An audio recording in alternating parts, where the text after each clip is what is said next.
ओम शांति। अव्यक्त संदेश है 12/9/2001। साइलेंस की शक्ति द्वारा आत्माओं को और प्रकृति को विशेष सहयोग दो। आज बाप दादा के पास गई। बाप दादा बहुत शक्ति रूप और स्नेही रूप से मिलन मनाते बोले, क्या संदेश लाई हो? मैं मुस्कुराते बोली, बाबा आप तो जानते ही हो। बाबा बोले, बच्चे बाप दादा तो सदा कहते रहते हैं एवर रेडी रहो। रेडी नहीं, क्या मतलब? निरंतर योगी ही एवर रेडी है। योग लगाने का बार बार अभ्यास करना, उसको भी एवर रेडी कहेंगे, लेकिन अलवेलापन इसको एवर रेडी नहीं कहेंगे। एवर रेडी रहो, लेकिन साथ में यह प्रकृति भी समय समीप का इशारा देने के लिए घंटे बजाती रहती है। क्या कर रही है ये? चाहे बढ़ेंगे प्राकृतिक प्रकोप। इसका मतलब क्या इशारा कर रहे हैं? अभी सृष्टि पलटने वाली है। यह थोड़ी बड़ी घंटी बजाई है कि बच्चे अलवेलेपन से अलर्ट हो जाएं। कौन सी बड़ी घंटी? अगर बहुत बड़ा कोई भूकंप आता है जिसमें हजारों मरते हैं, उसको कहते हैं क्या है? छोटी है बड़ी है? थोड़ी बड़ी घंटी है। अगर और ज्यादा नुकसान हो तो उतनी बड़ी घंटी। तो थोड़ा अलर्ट हो जाएं। बाकी तो प्रकृति द्वारा विनाश का साधन है साइंस। क्या कहा? प्रकृति द्वारा विनाश का साधन है साइंस। आप स्थापना वालों का साधन है साइलेंस। साइंस क्या करने जा रही है? स्वतः ही नूंद हो रही है उसमें, और आप साइलेंस से स्थापना। इसलिए जैसे वह फोर्स से कर रहे हैं, ऐसे आप भी और योग युक्त कर्म योगी स्थिति का जोर शोर से पावरफुल याद का स्वयं द्वारा वायुमंडल बनाओ। तुम्हारी योग युक्त अवस्था माना साइलेंस की अवस्था, और उनकी साइंस की अवस्था। जितनी तुम्हारी साइलेंस बढ़ रही है, उतना उनका क्या है? प्रेरणा हो रही है। कौन सी? कैसे इन्वेंशन कर रहे हैं, कैसे कैसे बम्स तैयार कर रहे होंगे, किसी को मालूम ही नहीं। तुम कहां जा रहे हो? साइलेंस की पराकाष्ठा में। डरो नहीं। बाकी अमेरिका में शहर के नजदीक से दूर कुछ दिन चले जाएं। बाप दादा ने तो सब जगह अच्छे अच्छे रिट्रीट स्थान बनाए हुए हैं। जहां कुछ होने वाला है, अगर कुछ हो गया तो क्या करें? शांति के लिए कुछ समय वहां से चेंज ले लो। इसलिए आप अपने साइलेंस की शक्ति द्वारा विशेष आत्माओं को, प्रकृति को, वायुमंडल का सहयोग दो। किसको? विशेष आत्माओं को और प्रकृति को। वायुमंडल का सहयोग माना है जी, शांत हो जाएगी। प्रकृति को क्या दो? वायुमंडल का सहयोग दो, और साइलेंस की शक्ति द्वारा विशेष आत्माओं को। ये विशेष आत्माएं कौन सी हैं?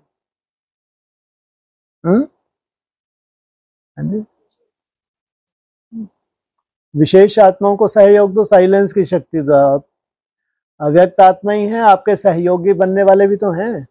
और साइंस को प्रेरणा करने वाले कौन? प्रेरित करने वाले कौन? तो वायुमंडल का सहयोग दो। परेशान आत्माओं को अपने शक्ति रूप की शान की स्थिति द्वारा सहयोग दो। वो आपके परिवार के हैं, दुनिया की बात नहीं है। कौन है वो? यह तो छोटी छोटी घंटियां बजनी ही हैं। टोटल कितनी घंटियां हैं? छोटी छोटी घंटियां बजते बजते आखिर कितनी घंटी बजेंगी? है 3 में से कितनी बज चुकी? 2 बज चुकी। कौन कौन सी? हैं जी, इनसे मिलो। हाँ हाँ ठीक है। हाँ, कौन कौन से? कौन कौन सी? माँ कौन सी? माँ और पिता ठीक तो है। ब्रह्मा माना बड़ी माँ, और पिता माना राम बाप, हाँ 2 घंटी बज चुकी। ये तो बीच बीच में अभी क्या बज रही है, छोटी छोटी घंटियां बज रही हैं, तो बड़ा घंटा कौन सा बोलेगा? हम्म बोलेगा नहीं बोलेगा? कौन सा बम्ब है वो?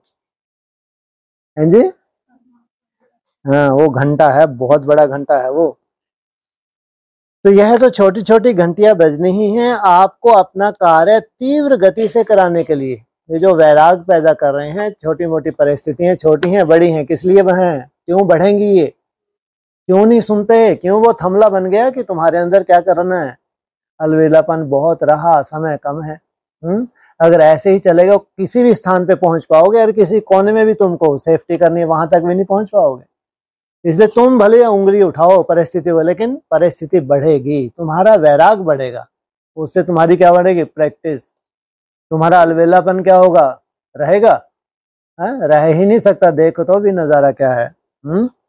तो यह तो छोटी छोटी घंटियां बजनी ही हैं आपको अपना कार्य तीव्र गति से कराने के लिए। आपको अपना कार्य कितने हैं? ये आपको अपना कार्य, अभी तो रट गया सबको, कितने हैं आपको अपना कार्य? हैं जी? रटा हुआ बोलो। हाँ जी, अरे रटा हुआ तो बोल दो, रटा रटाया है, वो रटा रटाया है 16,000 का आंकड़ा। पहले पहले कितने चाहिए श्रेष्ठ?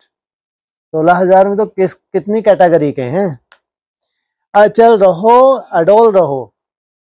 जिनको हिला रहे हैं, जिनका फाउंडेशन अलवेलापन दूर कर रहे हैं, उनको कह रहे हैं अचल रहो, अडोल रहो। श्रेष्ठ वायुमंडल बनाने का सहयोग दो। क्या चाहिए बाबा को अभी? साधारण वायुमंडल नहीं, श्रेष्ठ वायुमंडल बनाने का। तुम्हारा अलवेलापन नहीं है तो तुम सहयोगी हो, तुम्हारा अलवेलापन है तो उस वक्त तुम सहयोगी नहीं हो। 17/9/2001 नथिंग न्यू के स्मृति स्वरूप बन प्रकृति का खेल देखो। बहुत मुश्किल है भाई, क्या इतना मुश्किल सब्जेक्ट है ये? क्या कहा? संभव है? क्या कर रही है प्रकृति? खेल दिखा रही है, और तुम क्या करो? 5,000 वर्ष पहले भी क्या था? अरे जो खेल अभी हो रहा है पहले कब हुआ था? पहले नहीं हुआ था? हाँ जी, 5,000 वर्ष पहले हुआ था। नथिंग न्यू, तो इतना आसान है क्या? नथिंग न्यू के स्मृति स्वरूप बन प्रकृति का खेल देखो। आज बाप दादा के पास जाते ही क्या देखा कि बाप दादा बहुत ऑलमाइटी अथॉरिटी रूप में विश्व के चारों ओर आत्माओं को, प्रकृति को साकाश दे रहे हैं। क्या प्रकृति को भी साकाश दे रहे हैं? तो विश्व की सब आत्माओं को साकाश दे रहे हैं। मैं भी दूर से ही देख देख अपने को भी बाप समान स्थिति में अनुभव कर रही थी। सच तो वह अथॉरिटी और पावरफुल स्टेज कितनी महान और प्यारी है। कौन सी स्टेज? इसमें टिके होंगे बाबा? न्यारी और प्यारी है। कुछ समय के बाद बाबा की दृष्टि मेरे ऊपर गई। मैं दृष्टि मिलते ही नजदीक जाते मिलन मना रही थी। बाबा बोले, बच्ची आज विश्व की हलचल का समाचार लाई हो? मैं मुस्कुराई। बाबा बोले, बच्ची यह हलचल ही मीठे बच्चों को अचल बनाने वाली है। अंडरलाइन कर लेना चाहिए। क्या क्या बोला? हैं जी? मीठे बच्चों को, कड़वे को नहीं। और तुम सब मीठे हो, कोई कड़वा भी है? इतने मीठे मीठे बच्चों को ऐसे बनाएंगे ये तो तो कड़वों की क्या हालत होगी सोचो आप। ये मीठे मीठे हैं। तो क्या कहा? बच्ची यह हलचल ही मीठे बच्चों को अचल बनाने वाली है। माना मेरे इतने अजीज बच्चे हैं, इतने सुंदर मीठे हैं, और उनको क्या करने जा रही है ये विधि है क्या बनाने की? अचल बनाने की। तो सब बच्चे अचल है ना, क्योंकि पहले से ही जानते हैं कि यह तो होना ही है। चाहे वार का रूप हो, चाहे भूकंप का रूप हो, बाढ़ों का रूप हो, खेती हो ना हो, बिजनेस की स्थिति हो, जॉब्स की स्थिति हो, ये तो पहले से ही जानते हैं। अति का बढ़ना ही परिवर्तन की निशानी है। इसलिए ये जो 2-3 साल का पीरियड है, इसमें अगर अति होती है तो क्या समझना बहुत बड़ा परिवर्तन हो गया, होना नहीं है क्या? तुमको इन आंखों से नहीं दिख पाया वो बात अलग, लेकिन हो गया, होना नहीं है। कहां से देखेंगे परिवर्तन? अति से। इसलिए नथिंग न्यू के स्मृति स्वरूप बन प्रकृति का खेल देखना है। प्रकृति क्या है? रचना या रचयिता? रचना है। तो इस प्रकृति का खेल देखना है। जब आप बच्चे इस वर्ष संस्कार परिवर्तन से संसार परिवर्तन का मना रहे हैं, तो प्रकृति आप मालिकों का ऑर्डर तो मानेंगी ना। कहते भी हैं क्या करो? ऑर्डर क्या करो? तुम हो मालिक, प्रकृति को क्या करो? ऑर्डर। क्या करोगे ऑर्डर? बोलो। प्रकृति करेगी सब। पंगा ही ले लिया।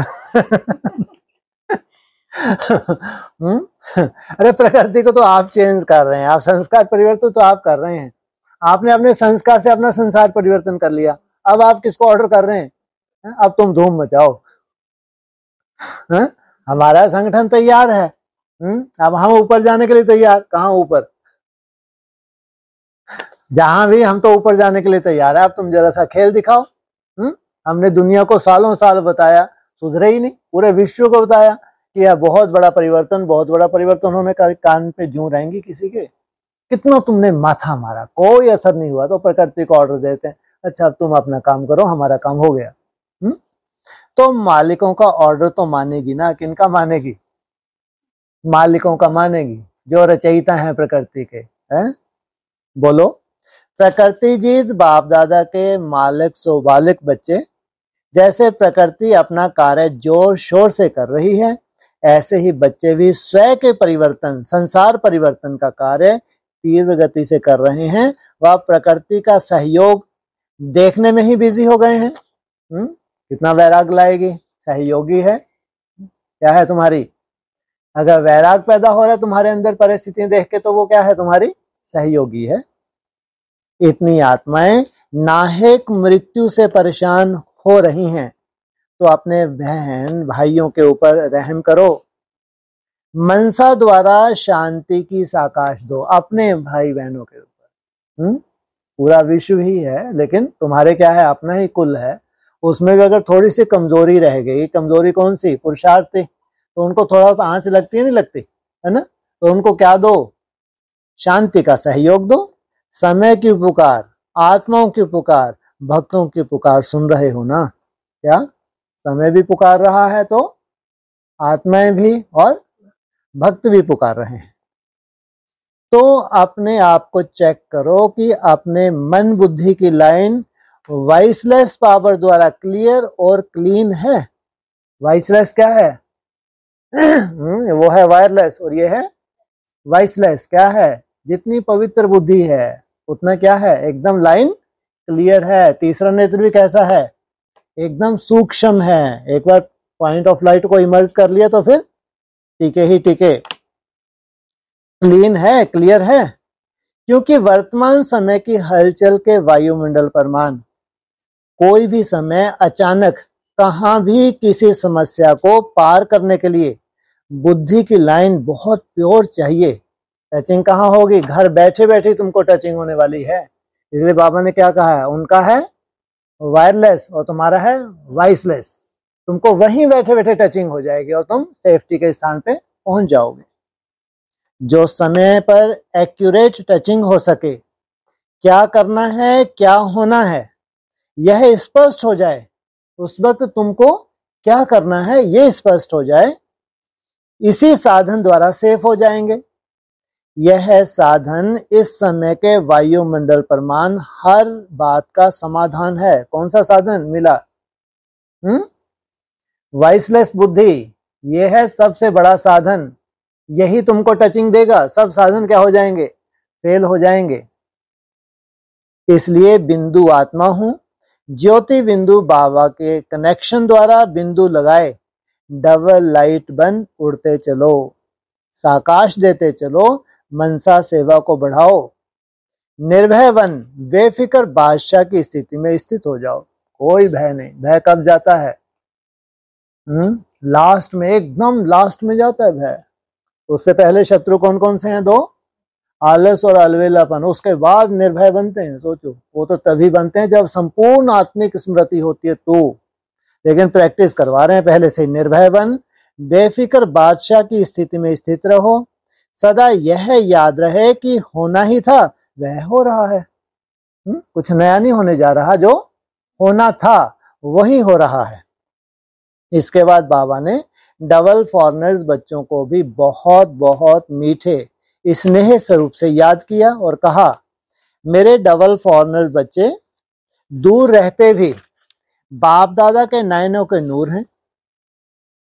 मेजॉरिटी बच्चों के दिल में, नयनों में बस बाबा बाबा ही समाया हुआ है। उसी एक याद के बल से और सेवा के उमंग उत्साह के कवच से आगे बढ़ रहे हैं।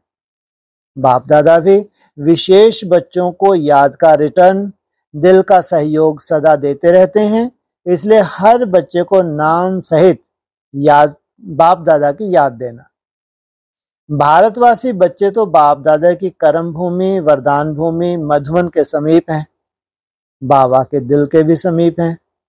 परिवार के संगठन का साकार में भी साथ है। भारतवासी बच्चों को भी बहुत बहुत याद देना।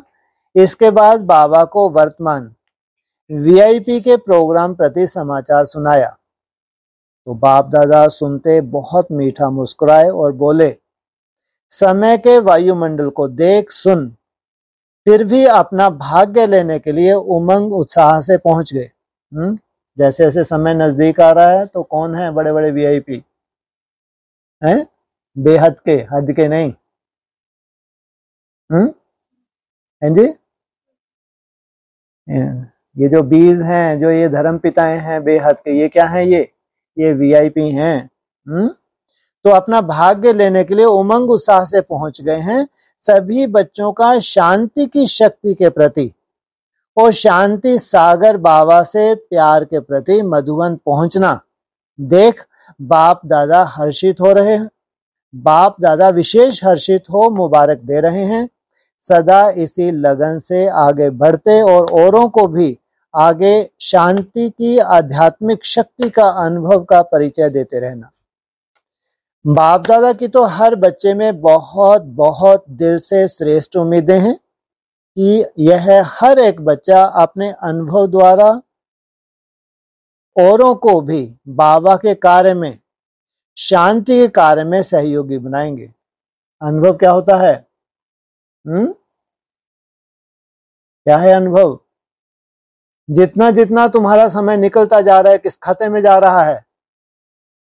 क्या है ये अनुभव? जितना तुम्हारा अप डाउन हो रहा है, अप डाउन होकर जितना जितना तुम भले स्लोली एक निश्चित स्टेज पे जा रहे हो, ये है तुम्हारा अनुभव। ये अनुभव नहीं कि आज बहुत बड़े साक्षात्कार हो गए, ये हो गया, वो हो गया। वो किस खाते में जाएंगे? भक्ति मार्ग मुर्दाबाद के खाते में है। असली अनुभव क्या है? ये तुम्हारा अप डाउन ही तुम्हारा अनुभव है। कितना भी तुम क्या करते हो, थोड़ी देर के लिए कहाँ जाते हो? ऊपर। और लंबे समय के लिए सोचो, व्यर्थ के तूफान कितने जास्ती हैं और समर्थ स्थिति नहीं के बराबर। ये करते करते धीरे धीरे जो तुम स्व स्थिति में टिकते हो, ये है अनुभव। इसलिए तुम्हारे आगे कोई फालतू बात नहीं कर सकता, बोल ही नहीं सकता कि हम ऐसा कर सकते हैं, ऐसा कर सकते हैं, हम ऐसे टिक जाएंगे, वैसे टिक जाएंगे। शक्ल देखते समय कि आउट। ये है अनुभव। इसलिए जो भी आपका समय बीत रहा है किस खाते में जा रहा है? अगर तुम कंटिन्यू लगे हुए तो अनुभवी हो। अगर रुक के बैठ गए, हार के बैठ गए, कोई अनुभव नहीं। इसको कहते हैं अनुभव की अथॉरिटी। क्यों? उसने किया है, अनुभव किया है, तभी अनुभव से क्या करता है? दूसरों को बता सकता है। तो बाबा के कार्य में, शांति के कार्य में सहयोगी बनाएंगे। बाप दादा हर बच्चे को देख खुश हैं कि हिम्मत रख, अपने को परमात्मा मदद के पात्र बना दिया। कौन सी बात चाहिए इसमें? हिम्मत की बात चाहिए। सोचो, भगवान के मददगार बनने में भी क्या चाहिए? हिम्मत। क्यों? इसमें हिम्मत की क्या बात है? बहुत भाग्य की बात है ये तो। भगवान के कार्य में मददगार बन, इसमें हिम्मत वाली क्या बात है? भाग्य की बात है, हिम्मत की बात है? भाग्य है, हिम्मत है? भाग्य इनसे मिलो। और ये क्या कह रहे हैं? बहुत हिम्मत चाहिए। ये तो भाग्य की बात है। भक्त क्या कहेंगे? भाग्य की बात है। काहे की भाग्य की बात? बहुत हिम्मत की बात। कैसे हैं जी? हाँ, तुम पीछा नहीं छोड़ते। जो तुम्हारा लक्ष्य है पीछे हटते भी नहीं। भावना का कोई रोल है भी नहीं। तुम हो ज्ञानी तू आत्मा। तो हिम्मत रख, अपने को परमात्मा मदद के पात्र बना दिया। अब इसी संबंध द्वारा सहयोगी सो योगी बनने के संकल्प को दृढ़ रखते हुए, क्या कहते हैं? योगी सो सहयोगी। यहाँ क्या कह रहे हैं? सहयोगी सो योगी। मतलब जितना तुम सहयोगी हो, जितना सूक्ष्म रूप से तुम मदद कर रहे हो, वो तुम्हारा क्या है? संबंध जुटा हुआ है। सहयोगी ही योगी है। तो योगी बनने के संकल्प को दृढ़ रखते हुए सफलता का अनुभव करते रहना। ऐसे कहते बाप दादा बोले, देखो बच्ची, सभी मेहमान बन के आए हैं और महान बनने के पात्र हैं। क्या आए हैं सब? मेहमान क्या होते हैं? तुम मेहमान हो या तुम परमानेंट घर के ही हो? हैं? मेहमान हो। बोलो। बाबा सबको क्या कहते हैं? क्या बन के रहो? मेहमान। मेहमान का क्या होता है? बोरी बिस्तरा सिमटा रहता है, उठाना नहीं। बुद्धि में सिमटा ही रहता है कि आज नहीं तो कल वापस। और तुमको कौन से घर जाना है? यही घर जाना है जहां से आए, बस वहीं फिर लिपट के जाके हैं? कौन से घर जाना है? कहां से बोरी बिस्तरा समेटना है? वापिस परमधाम जाना है। बाप आए हैं, बाप के साथ जाना है। इसलिए बुद्धि से क्या करना है? बोरी बिस्तरा समेटना है। तो मेहमान बनकर आए और महान बनने के पात्र परमात्म संदेश वाहक बन जा रहे हैं, अधिकारी बन जा रहे हैं। कैसे बन के जा रहे हैं? यहां से अधिकारी बन के जा रहे हैं। ऐसे अधिकारी बच्चों को बाबा भी स्नेह से इस संसार के तनावपूर्ण वायुमंडल से सदा सेफ रहने के लिए सौगात दे रहे हैं। वाह, इतना बड़ा क्या है ये? ये तो बहुत अच्छे सुनाई दिया। वरदान है, जैसे कि छोटा मोटा, बहुत बड़ा वरदान है। क्या कहा? अधिकारी बच्चों को बाबा भी स्नेह से इस संसार के तनावपूर्ण वायुमंडल, वायुमंडल दिन प्रतिदिन तनावपूर्ण ही होगा, उसकी चिंता नहीं। वायुमंडल से सदा सेफ रहने के लिए सौगात दे रहे हैं कि वायुमंडल का तुम्हारे ऊपर कोई प्रभाव नहीं होगा। क्योंकि अगर तुम्हारे ऊपर प्रभाव हो गया तो सहयोगी कैसे बनोगे बाबा के? और बाबा को आपको सहयोगी बनाना है तो वायुमंडल का कोई प्रभाव नहीं हो सकता। जिससे सदा टेंशन से न्यारे और बाबा के प्यारे कमल पुष्प समान रहेंगे। कोई टेंशन आने नहीं देगा और क्या रहोगे? ये ध्यान रख, कमल पुष्प समान। ऐसे कहते बाबा ने बहुत अच्छी सौगात दिखाई। वह क्या थी? वह एक सुंदर छतर छाया थी। छतर छाया तो थी, लेकिन कैसी थी? ये कैसी छतर छाया है? जैसे राजाओं के तख्त के ऊपर छतर छाया दिखाते हैं। कहाँ दिखाई है छतर छाया? सुंदर छतर छाया राजाओं के ऊपर। कौन से चित्र में? हैं जी? झाड़ के चित्र में। कौन से राजा बैठे हैं? राम सीता के ऊपर दिखाई है। राजाओं के तख्त के ऊपर छतर छाया दिखाते हैं। ऐसे बड़ी सुंदर लाइट और माइट संपन्न चमक रही थी। और उसमें जो छतरी खोलने की तारें होती हैं ना, वह अष्ट तारें थी। वाह भाई! जिन तारों पर एक एक विशेष शक्ति लिखी हुई थी। लाइट भी भिन्न भिन्न रंग की थी और शब्द भी लाइट के शब्दों में थे। कितने रंग थे लाइट के? शांति का भी रंग होता है, ज्वाला स्वरूप का भी रंग होता है, आनंद का भी रंग होता होगा। कितने तरह के रंग है? अगर 7-8, कितने? 7 तरह के। तो 7 तरह की शक्तियां भी हैं, तो अलग अलग रंग के रूप में दिखाया है। तो छतरी के नीचे चारों ओर छोटे छोटे झुमके लटक रहे थे। उस हर एक झुमके पर नैतिक मूल्य लिखे हुए थे, जो भी बहुत विचित्र लग रहे थे। छतरी के बाहर ऊपर में ज्योतिर्बिंदु स्वरूप चमक रहा था। छतरी के बाहर ऊपर में कौन था? स्वयं बाबा ही था, जो लाइट फैला रहा था। सौगात तो बड़ी सुंदर अमूल्य थी। बाप दादा ने आए हुए हर बच्चे के लिए यह सौगात देते हुए बोला, कोई भी समस्या आए, चाहे मन की, संबंध संपर्क की, प्रकृति के वायुमंडल की, तो यह बाबा द्वारा दी हुई सौगात छत्र छाया याद आने से समस्या समाधान रूप में बदल जाएगी। क्या गिफ्ट दी? छत्र छाया। और कितनी सुंदर छत्र छाया। कोई भी स्थिति परिस्थिति हो, तुम्हारे लिए क्या होगा? जैसे कि तुम भगवान की छत्र छाया के अंदर ही रहोगे और तुमको क्या हो जाएगी? तुम्हारी सुरक्षा हो जाएगी। मन में दिल शिकस्त भाव बदली हो, शक्तिशाली दिल खुश भाव और भावना प्रकट होगी। लेकिन यह सदा याद रखना, सच्ची दिल पर साहब राजी रहेंगे। इसके ऊपर राजी तो है, छत्र छाया तो है, लेकिन क्या चाहिए? सच्ची दिल पर साहब राजी है। ऐसे बाप दादा से मिलन मनाए मैं साकार वतन में पहुंच गई। अच्छा, ओम शांति।